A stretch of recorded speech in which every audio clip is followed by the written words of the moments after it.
নেই। দেখো কি সুন্দর ফুল হয়েছে। এই পাতাগুলো না কিছু কিছু পড়ে পড়ে গেছে, তো সেগুলো পরিষ্কার করে দিলে না গাছ ভালো থাকে। শুকনো মরা পাতাগুলো মাঝে মাঝে ছাড়িয়ে দিতে হয়। এইটা দেখো, এটা না একটা মিষ্টির হাঁড়ি, তার মধ্যে এটা লাগিয়ে দিয়েছি। কত ভালো লাগছে না দেখতে?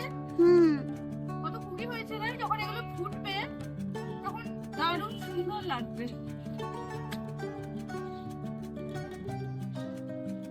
ডালিয়াটা এটা কি ছিল বলতো? এটা একটা মাটির টেবিল ল্যাম্প ছিল। হ্যাঁ, সেটা টপ বানিয়ে দিয়েছি। এগুলো কিন্তু সব পুরনো গাছ, একটাও কেনা গাছ নয়।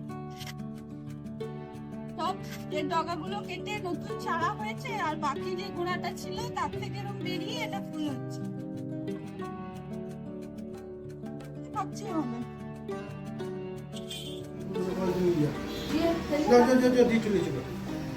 মন এখন কলেজ বেরোচ্ছে। মন, তোর আজ কি আছে কলেজে?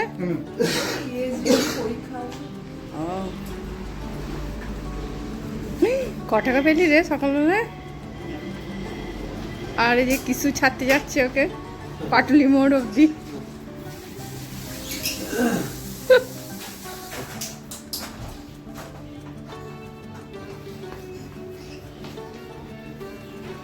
দুপুরে এসে খাবি তো? কালকে তো আমি বেরোবো আবার সকালবেলা। 6টায়। সকাল দিয়ে রান্না শুরু হয়ে গেছে। এই যে এখানে হচ্ছে বাঁধাকপি, এখানে মাছ ভাজা জল হবে, আর এখানে টিফিনের জন্য ডিম সেদ্ধ, পাউরুটি, আর এই যে আজকে পুঁটি মাছ নিয়ে আসছে। এগুলো কিন্তু বাচ্চা ছিল না, আমি বাড়িতে এসে দেখতেছি। সব গোটা নিয়ে চলে এসছে। আর এর সঙ্গে হবে পেঁয়াজ কলি ভাজা, পুঁটি মাছ দিয়ে পেঁয়াজ কলি। আর এখানে তো ভাত হয়েছে, আলু সেদ্ধ আছে।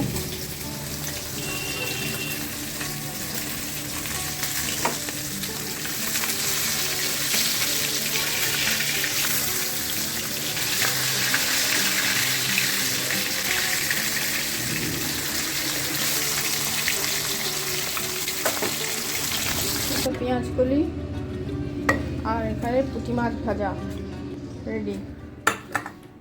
আর এখানে হচ্ছে মাছের ঝোল।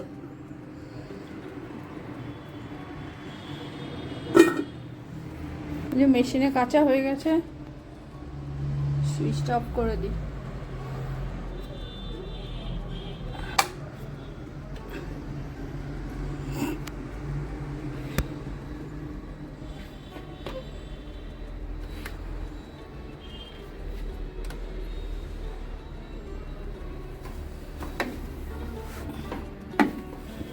দেখি একে একে জামা তো নেই, সব একটা দোকার আছে আর বিছানা চাদর আছে, সব বের করি। এখন এই চাদরগুলো মিলছে কেচে, কারণ কি শীতকালটা তাই আমরা নিই। গোলাপিটা হচ্ছে মানে হরিণ প্যাঁচা, এটা হচ্ছে আমার চাদর। যাই, আরে এটা তো আমার চাদর, আমার মনে। সাদাটা হচ্ছে তিরির চাদর, আর এটা হচ্ছে বিছানার চাদর। যাই হোক,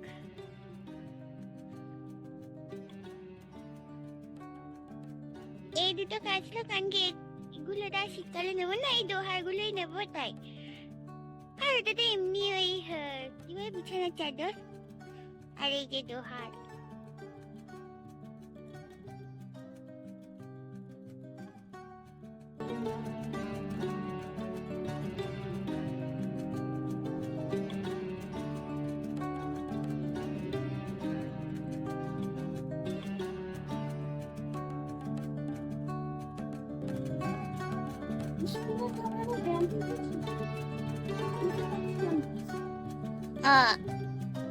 আজ তাহলে এ পর্যন্তই, দেখা হবে পরের একটা ব্লগে। সবাই ভালো থাকবেন, সুস্থ থাকবেন, টাটা।